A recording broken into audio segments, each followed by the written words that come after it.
I have more than one video of an 8-second bull ride that I have never once watched again. I have dozens of them. Beautiful, blurry 8-second videos sitting in my phone. I couldn't tell you what the rider's face looked like because the whole time I was watching him through a 4-inch screen.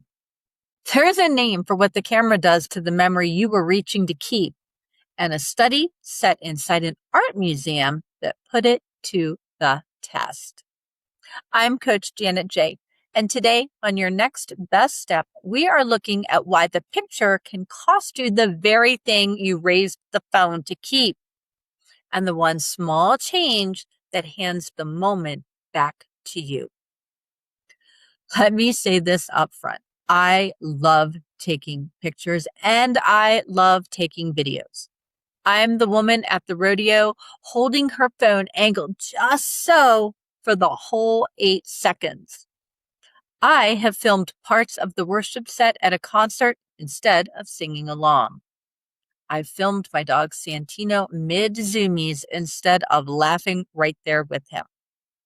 I took the photo of the lake before even feeling the water on my feet. So this is not me telling you to put your camera in a drawer. I would never follow that advice, and I don't expect you to either. Here's what I started to notice, though. I would get home from something incredible, scroll back through 40 new photos, and feel a strange gap. I had the proof that I had been there. Somehow, the feeling of being there didn't always come home with me. Colors, the sound, the way the air smelled.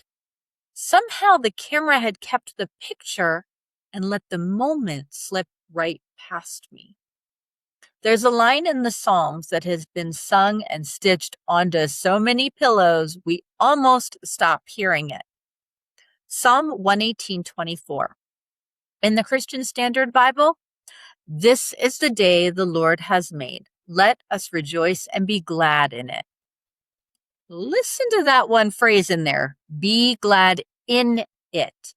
To be glad in the day, you have to be inside the day while it is happening. The camera tends to pull us half a step outside it.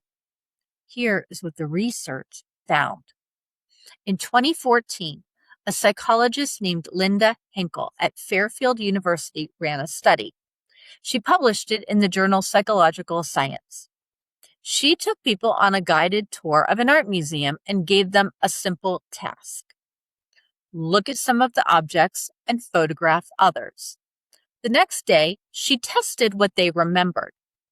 The people who photographed an object, just pointed and shot the whole thing, remembered fewer of the objects and fewer details about them than the people who simply looked.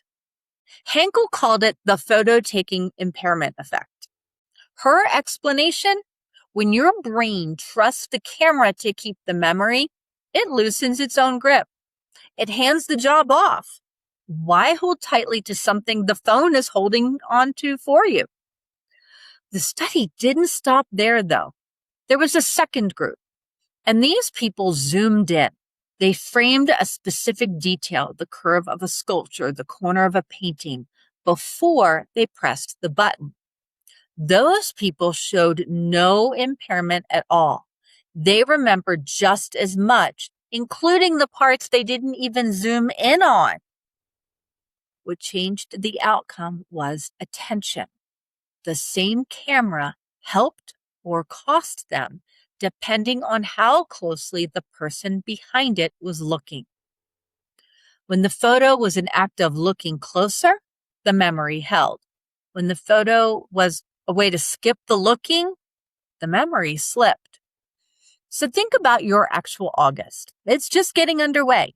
Maybe there's a county fair or a rodeo or a few concerts coming up.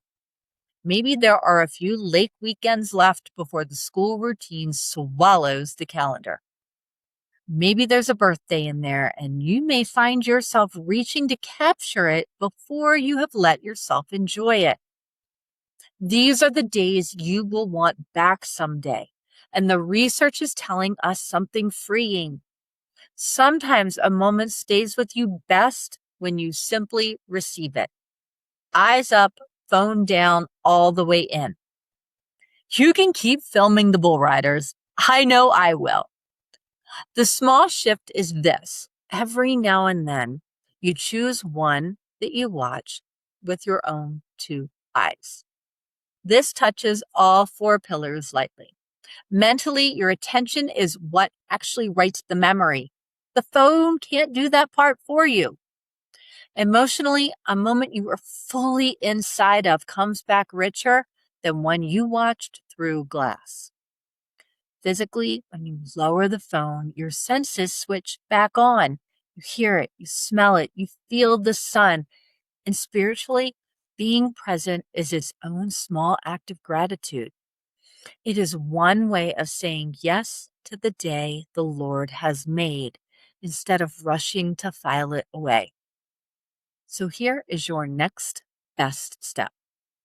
Pick one moment, the kind you would normally reach for your phone to film. A sunset, someone you love laughing, the first bite of a really good meal. And then, just at once, leave the phone down. Be all the way in it. Watch the way you would watch it if you knew the camera had died. Film the next one if you want to. This one moment is fully yours. Linda Henkel's museum study showed us that when we count on the camera to remember for us, our own memory loosens its hold, that when we look closer, the memory stays. Psalm 118:24 invites us to be glad in the day, which means being inside of it. And your step this week is one moment, no phone, fully received. That's it. On Friday, it's actually my birthday eve, and I'm going to share the one question about getting older that changed how I feel about the whole thing. It made the years ahead feel lighter, and I would love for you to hear it. Follow or subscribe wherever you are listening or watching so you don't miss it. I will see you on Friday. Take your next best step.